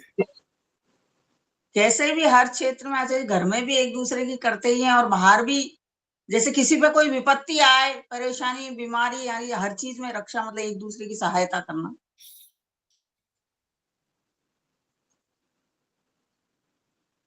ठीक है, इसका संबंध रक्षा से ही है। एक दूसरे की साथ साथ हमारी जो रक्षा की बात आ रही है, रक्षा करें। इसके बाद है सहनौ भुनक्तु। अब जो और लोग हैं जो आर्य समाज से परिचित नहीं है, वो अपने ढंग से बात करते हैं, वो इसको भुनक्तु कर भोजन करने की बात करते हैं। वो यही मंत्र वहां बोलते भी हैं बकायदा, जब इकट्ठा जिसको लंगर आदि बोलते हैं ना, तो वहां पर वो ये पाठ ही करते हैं। सहनौ भुनक्तु शब्द आने पर वो कहते हैं साथ साथ भोग करें, भोजन करें, ये अर्थ निकाल देते हैं। या भोजन करें से संबंध नहीं, यहां पर पोषण करें, पोषण,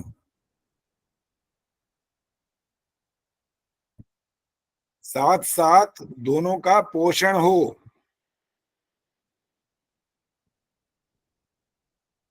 और इसके बाद सहवीर्यम करवा वही जो है, करवा अवही, वीर्यम माने शक्ति, साथ साथ शक्ति को बढ़ाएं। तेजस्वी ना वधितुमस्तु, तेजस्वी बात की जा रही है। जो तेजस्वी का मतलब, जैसे तो प्रकाश जिसको बोलते हैं वो भी यहाँ पर संभव है। इसका अर्थ जो विद्या वो आप पढ़ेंगे, आपस में मिलकर के पढ़ाएंगे एक दूसरे को, वो कैसी हो, तेजस्वी होनी चाहिए। कैसी तेजस्वी माने प्रकाश वाली। प्रकाश वाली का मतलब है अस्पष्ट ना हो, उसके अंदर संदेह ना रह जाए, बिल्कुल स्पष्ट हो जाए वो, ये होता है तेजस्वी का मतलब। तेजस्वी का मतलब वहां पर शरीर की तेजस्विता की बात नहीं हो रही है, ये विद्या की बात हो रही है। वो तेजस्विता जो है विद्या की, शिक्षा की, ज्ञान की, बुद्धि की, उसकी बात हो रही है। वो स्पष्ट होनी चाहिए वहां पर। और अवधीतमस्तु होते हैं अध्ययन करना। अध्ययन में भी कैसी शिक्षा हो, ऊंची शिक्षा होनी चाहिए। जो हमारी पढ़ाई है वो अध्ययन है, कैसी वो ऊंची शिक्षा की बात वहां होनी चाहिए। साधारण बात की बात नहीं करेंगे वहां पर। गुरु ऐसा हो जो साधारण बात नहीं करे, ऊंची विद्या और शिक्षा की बात करे। मां विद्वेषा वही, कभी भी आपस में क्या करें, विद्वेष, जलन, छल कपट आदि ये सब नहीं होनी चाहिए। एक शिष्य, कहते हैं गुरु गुड़ और चेला शक्कर, ये हमारी आम बोलचाल की भाषा में हम बोलते रहते हैं। कभी कभी ऐसे ही कहते हैं भी चेला आगे निकल गया, गुरु वहीं रह गया। तो चाहे कोई भी स्थिति हो, वहां पर विद्वेष की भावना नहीं आनी चाहिए, जलन नहीं होनी चाहिए। किसी भी क्षेत्र में, वो किसी भी क्षेत्र में आगे निकल जाए, जलन नहीं हो, ना शिष्य को गुरु से हो और ना गुरु को शिष्य से हो। तो जो रोज इतना मंत्र का हम पाठ कर रहे हैं और आप भी कब करते हो साथ साथ, इतनी सारी बातें यहां पर समाहित हैं उसके अंदर। उन सबको साथ लेकर के चलना, अपनी योग्यता को बढ़ाना, मिलकर के एक दूसरे की रक्षा करना, एक दूसरे का पोषण करना, शक्ति को बढ़ाना। और अब विद्या जो है हमारी, वो कैसी हो? स्पष्ट हो, अस्पष्ट नहीं रहे, और ऊंची हमारी शिक्षा हो, और आपस में कभी भी विद्वेष या जलन की भावना मन में पैदा न हो। सबकी उन्नति में अपनी उन्नति समझनी चाहिए, ये ऐसा सिद्धांत लेकर के चलें तो आपका ये जो मंत्र बोलना ये सार्थक और सिद्ध हो जाएगा। चलो जी, बस अब और बात नहीं होगी, समय समाप्त हो गया। और अगली कक्षा जो होगी, धन्यवाद आचार्य। हाँ जी धन्यवाद जी। अगली कक्षा होगी अब कहाँ से? मिथिलेश बताएंगे। बुधवार से तो होगी, कहाँ से होगी वो श्रुतलेख से। नहीं, इन्होंने इसका मतलब सुना नहीं था, ये बाद में आई है। दुबई से। दुबई से। दुबई से। समझ आ गया अब? दुबई से आचार्य। मिथिलेश जी समझ आ गया? नहीं समझ। दुबई जा रहे हैं, दुबई जा रहे हैं। हाँ जी, अभी परसों कक्षा नहीं हो रही है। नहीं, वो तो मुझे पता है, मैं तो शुक्रवार को तो दुबई, मैं तो बुधवार की बता रही हूँ, उससे आगे की। तुमने दुबई का बोला, तुमने ये बोला अगली कक्षा कब से? दुबई से ये बोला, दुबई नहीं बोला आपने, बुधवार बोला। हाँ तो आपने कहा था ना यहाँ पर शुक्रवार को कक्षा नहीं होगी, बुधवार को होगी।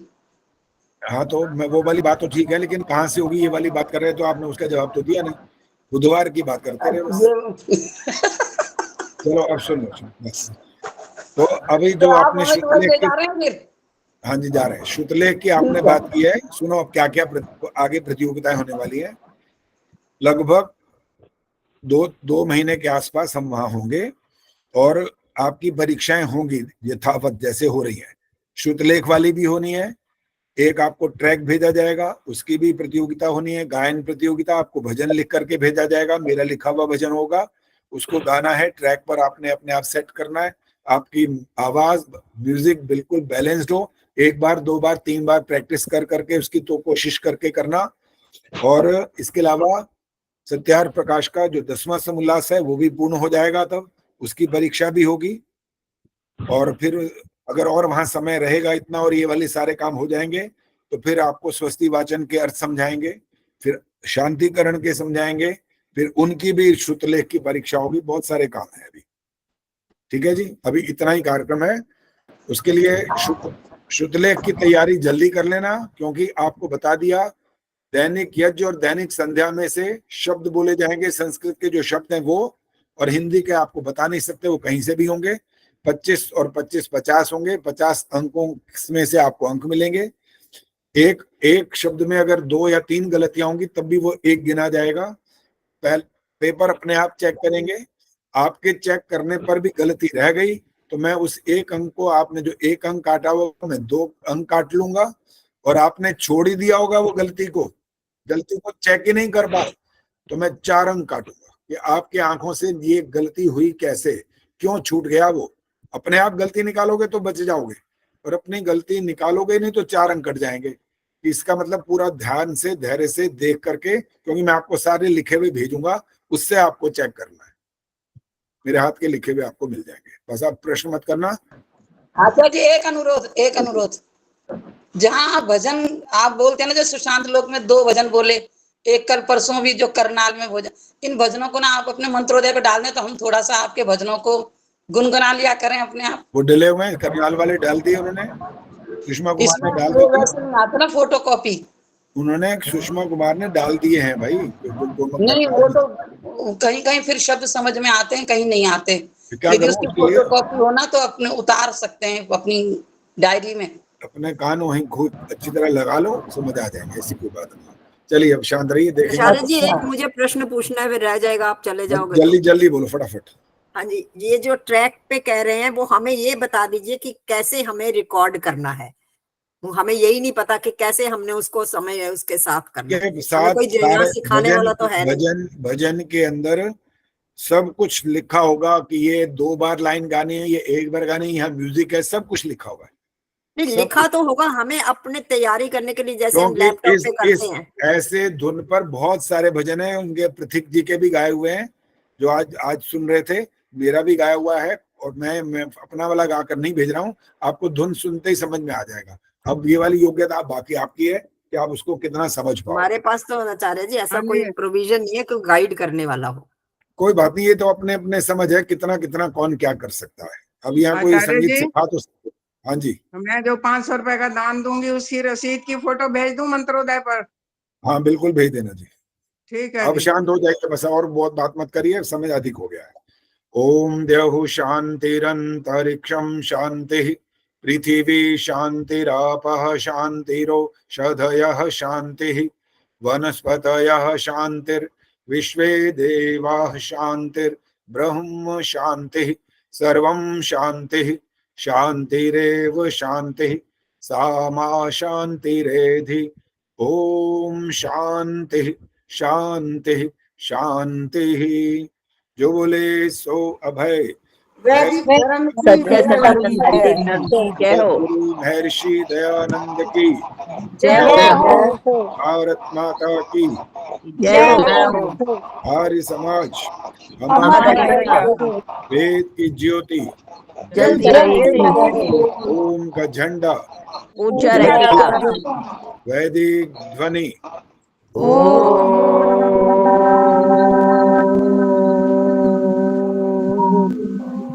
वैदिक अभिवादन सभी को।